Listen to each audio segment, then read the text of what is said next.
Assalamualaikum warahmatullahi wabarakatuh. Perkenalkan, nama saya Zinela Helganasya Winalda dengan NIM 934126119.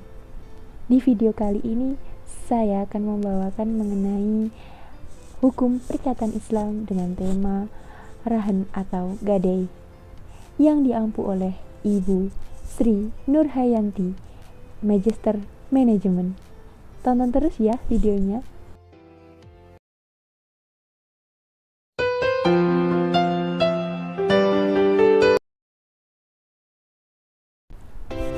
Yang pertama, rahan atau gadai syariah.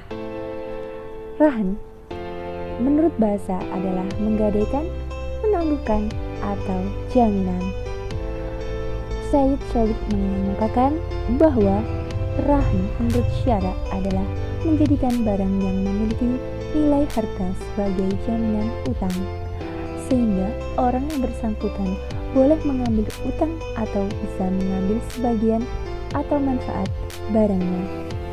Itu akad rahan yang diperbolehkan oleh syara dengan berbagai dalil Al-Quran ataupun hadis Nabi Muhammad SAW. Begitu juga dalam ijma ulama, di antaranya firman Allah dalam Quran surat Al-Baqarah ayat 283.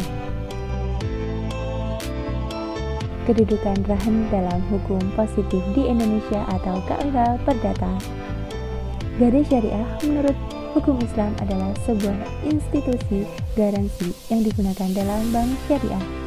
Berdasarkan eksistensinya, konstruksi hubungan hukum rahan atau gadai syariah identik atau persamaan dalam unsur dengan konstruksi hubungan hukum gadai PAN menurut KUH.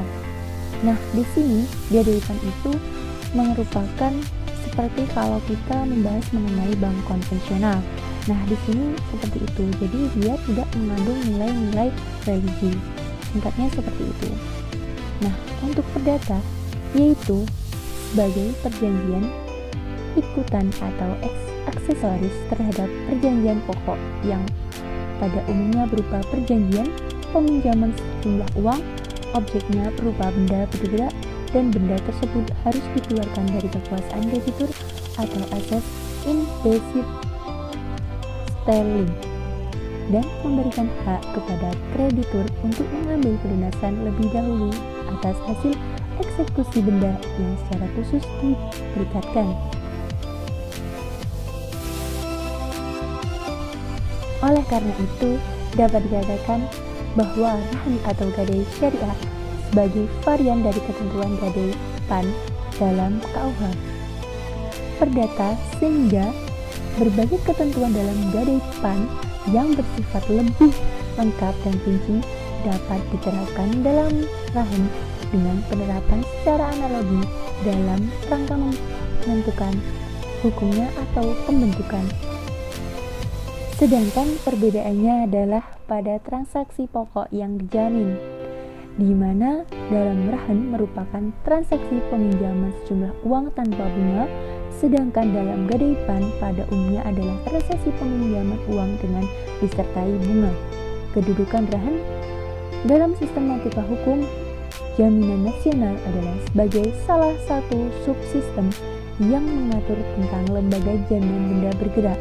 Seperti yang telah saya jelaskan sedikit tadi, yaitu bedanya dari gadai rahan dengan gadai PAN itu yaitu kalau gadai rahan sangat mengandung nilai hukum perikatan Islam, atau kalau pada gadai PAN dia tidak memiliki nilai religi sama sekali. Kedudukan rahan dalam fatwa DSN MUI atau Dewan Syariah Nasional. Sejak tahun 2002 atas dasar Fatwa Dewan Syariah Nasional nomor 25 DSN MUI nomor 3 tahun 2002 tertanggal pada 26 Juni tahun 2002 dinyatakan bahwa pinjaman dengan menggunakan barang sebagai jaminan dalam bentuk gadai syariah atau rahan diperbolehkan, yaitu suatu bentuk penyerahan harta milik si peminjam sebagai jaminan atas peminjaman yang diterimanya. Rahan dikembangkan melalui bank syariah dan lembaga keuangan bukan bank, yaitu Pegadaian. Kedudukan rahan dalam KHES.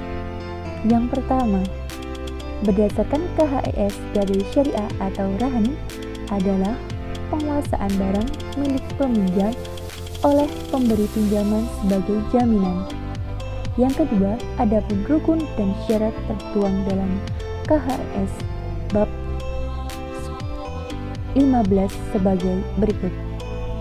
Pasal 373 yang pertama yaitu rukun akad rahan terdiri dari murtahin, rahin, marhun,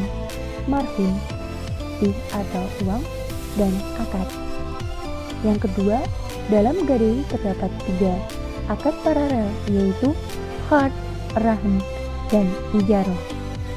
Yang ketiga, akad yang dimaksud dalam ayat 1 di atas harus dinyatakan oleh para pihak dengan cara lisan, tulisan, atau isyarat. Nah, dalam diskusi kelas kami mengenai akad rahan, ada hal yang harus saya ulangi, yaitu mengenai apakah kita harus mempunyai kecakapan dalam melakukan sebuah akad. Nah, tentunya pasti iya. Karena mengapa? Kalau apabila kita melakukan akad itu sendiri, kita tidak tahu bagaimana mengenai akad tersebut. Nah, itu nanti jatuhnya yaitu pada kesalahan atau melanggar hukum. Jadi kita harus memiliki kecakapan dalam akad atau melakukan sebuah akad tersebut. Pasti kalian bertanya-tanya, mengapa atau bagaimana cara gadai rahan atau pegadaian syariah mengambil keuntungan. Nah, kita ambil contoh saja apabila kalian menggadaikan sepeda motor atau kita menggadaikan sepeda motor. Nah, kalau di gadai PAN atau gadai konvensional, kita menggunakan jasa atau sebuah jasa gadai untuk melakukan keuntungan atau dalam sebuah barang itu kita melakukan bunga.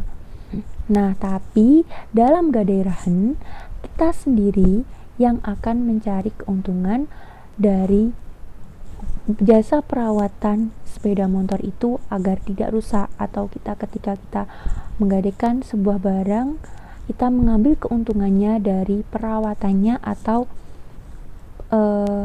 untuk menjaga bagaimana barang itu tidak hilang, bagaimana barang itu tidak rusak atau sebagainya. Nah, itu dijadikan sebuah atau sebagai keuntungan dari gadai rahan atau gadai syariah. Sekian presentasi yang dapat saya sampaikan. Apabila ada kurang lebihnya, saya mohon maaf. Wabillahi taufiq wal hidayah. Wassalamualaikum warahmatullahi wabarakatuh.